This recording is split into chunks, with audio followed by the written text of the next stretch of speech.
안녕하세요. 속닥터 유수영입니다. 2025년 올해부터죠. 국가검진에서요. 1960년생, 만 56세인 분들은 이제 C형간염 항체 검사가 포함이 되었거든요. 이때 C형간염 항체가 이제 양성으로 나오면 확진 검사로 H12 RNA 검사를 하는데, 이건 어떤 검사냐면 내 몸속에 C형간염 바이러스가 현재 살아 돌아다니는지 그것을 확인하는 검사입니다. 즉 확진 검사라고 하거든요. 확진 검사 비용은 이제 본인이 먼저 지불을 하고 진료비 상생 내역을 다음 연도 3월까지 이제 보건소 또는 이제 정부 24를 통해서 환급 신청을 하시면 됩니다. 자, 6개월 이상의 이제 C형간염 항체가 양성이고 바이러스도 계속 6개월 이상 나오면 간 수치와 관계없이 약물 치료의 대상이에요. 예전에는 C형간염 치료가 매우 어려웠거든요. 그때도 치료 성공률이 그렇게 높지는 않았어요. 비용도 매우 비쌌어요. 그러다가 한 10년 전쯤 되나요? 그때부터 이제 먹는 알약이 나왔어요. 근데 얘는 치료 성공률이 90%입니다. 예전에 비하면 뭐 50%, 70%보다는 획기적이죠. 그러나 10% 정도는 또 낫지 않는 문제가 있었고 6개월 치료를 해야 됐었고 보험이 채되지 않아서 매우 고가였어요. 그러다가 현재는 많이 발전을 해서 먹는 알약이 2개월 내지 3개월 치료로 거의 95에서 99%, 달리 말하면 거의 다 낫는 기적의 치료법들이 나와 있습니다. 그래서 오늘은 C형간염 치료 대상이 되는 분들 너무 걱정하지 마시고 앞으로 소개해드릴 약물 2가지 중에서 하나를 선택해서 잘 드시면 완치까지 갈 수 있다, 이렇게 생각하시면 되겠습니다.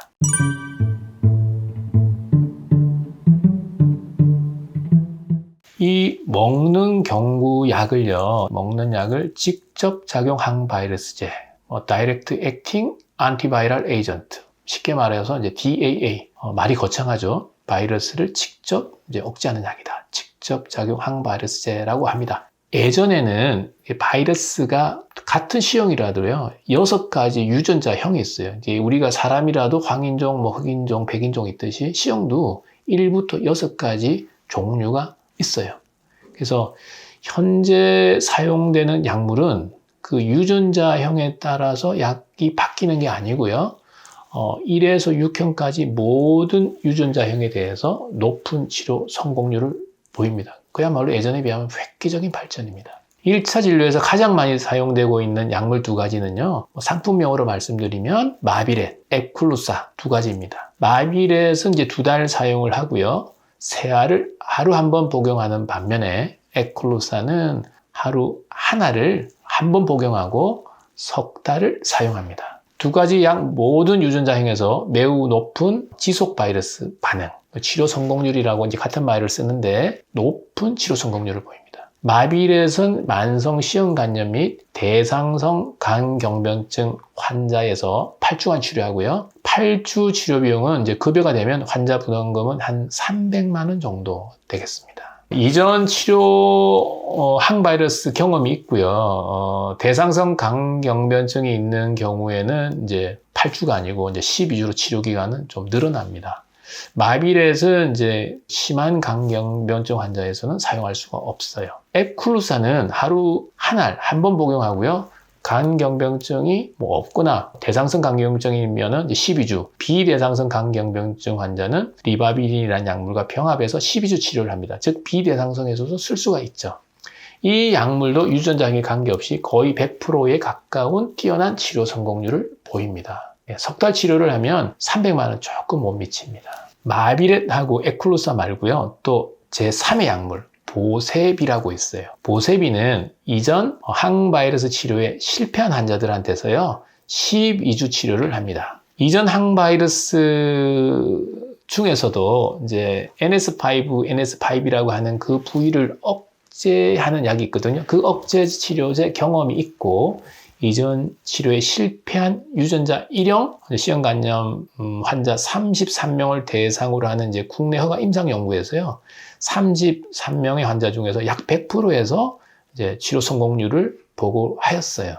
이 약물은 이제 석 달 치료 약가는 환자 부담금이 역시 한 300만 원 정도 됩니다. 이들 약물을 사용하면 효과는 좋은데 같이 사용하기가 힘든 약물들이 있어요. 대표적으로 리판핀, 아트로바스타틴, 심바스타틴, 페니토인 같이 복용해서는 안 되기 때문에 드시고 있는 약물들을 잘 파악하는 게 중요합니다. 일부 스타틴을 병용할 경우에는 약물의 이제 혈증 농도를 이제 증가시킬 수가 있어서 용량 조절이나 이제 부작용에 대한 모니터링이 이제 필요합니다. 부정맥약인 아미오다론을 이제 병합 투여할 경우에는 또 심각한 섬액이 발생할 수 있어서 이제 금기고요. 디지톡신을 투여할 경우에도 이제 디지톡신의 농도를 증가시킬 수 있어서 모니터링이 필요합니다. 마비렉과 에클루사와 병용 시 이제 주의해야 될 약물은 일일이 알고 있기는 힘들기 때문에 항바이러스 약물 사용 전에 어떤 약물이 이제 병용 금기고 주의해야 될 약물인지 사전에 이제 의사 선생님하고 꼭 상의를 하셔야 되고요. 의사 선생님도 이제 이분이 어떤 약을 쓰시는지를 알아야 미리 파악하고 있다가 이건 병용해서는 안 되겠구나 하면 그 약은 잠시 끊고 이 약을 이제 사용하는 것이 안전합니다. 마비렉과 에클루사의 치료 관련 중대 부작용은 보고되지는 않았는데 이제 두통이나 피로, 복통, 설사, 불면, 또 간 수치의 상승, 가려움증, 복부 불쾌감 이런 이상 반응이 이제 있을 수 있습니다. 약물 치료를 이제 시작한 후에 한 달째 간 기능과 바이러스 양 검사를 하게 되는데 대부분의 환자에서 보면은 이제 간 수치가 정상화되거나 또는 아주 현저한 호전을 보이고요. 바이러스 양은 이제 검출되지 않거나 매우 큰 폭으로 이제 감소합니다. 8주 치료 종료 후에 또 간 기능 검사와 바이러스 양 검사를 하고요. 치료 종료 3개월 및 6개월째에 또 같은 혈액 검사를 해서 지속 바이러스 반응, 즉 치료 성공이 되었는지 여부를 평가합니다. 지속 바이러스 반응이 확인된 후에는 6개월 또는 1년에 한 번 바이러스 양 검사를 하고요.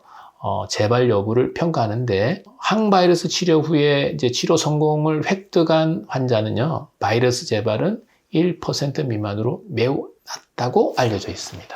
치료가 끝난 분들은요, 새로운 유전자형 또는 또 동일 유전자형의 C형 간염 바이러스 재감염도 주사 약물 남용이나 의료 환경에서 혈액 노출 등 고위험 환경에서는 발생할 수 있기 때문에 다시 감염이 되지 않도록 예방하는 것이 중요합니다. 치료 후에 이제 치료가 성공되었습니다라고 하면 환자분들은 이제 다 나았다고 생각하고 병원을 이제 더 이상 오지 않으려 하는 분들이 꽤 계신데 재발은 드물지만 또 올 수 있다는 점, 또 간암의 발생 비율은 치료를 성공한 경우에는 그렇지 않은 경우와 비교했을 때 매우 낮긴 하지만 간암 발생이 일반인과 비교했을 때는 꽤 많은 비율로 발생할 수도 있기 때문에 정기적인 초음파와 혈액 검사로 검사가 필요합니다. 국가에서는 6개월에 한 번씩 간암 검진으로 이런 분들한테 복부 초음파와 알파 태아단백 검사를 해드리고 있습니다. 그리고 1년에 1회 또는 2회 정도 바이러스 양 검사를 해서 치료 성공을 유지하고 있는지를 확인하는 것이 중요합니다. 요약해서 말씀드리면 올해부터 국가검진에서 이제 만 56세가 되는 사람은 이제 C형 간염 항체 검사를 받을 수 있게 되었는데요. 항체가 양성으로 나오면 바이러스 양 검사를 시행하고요. 6개월 이상 이제 C형 항체와 바이러스가 양성으로 나오면 머뭇거리지 마시고 좋은 항바이러스제가 나와 있으니까 마비렉 또는 에클루사 같은 약물로 치료를 하시면 거의 100%에 가까운 치료 성공률을 보일 수 있습니다. 가격도 예전에 보험이 되기 전에는 몇 천만 원 했던 약물들이거든요. 그래서 예전보다는 또 조금 저렴한 의료보험의 도움을 받으면서 약물 치료를 할 수가 있겠습니다. 자, 오늘은 만성 C형 간염을 치료해야 됐을 때 요즘은 이제 주사제가 아닌 이제 경구 약물로 주로 많이 쓰는 가장 핫한 약, 마비렉, 에클루사 두 가지 말씀을 드렸습니다. 오늘도 여러분의 건강지킴이 속닥터 류수영이었습니다. 감사합니다.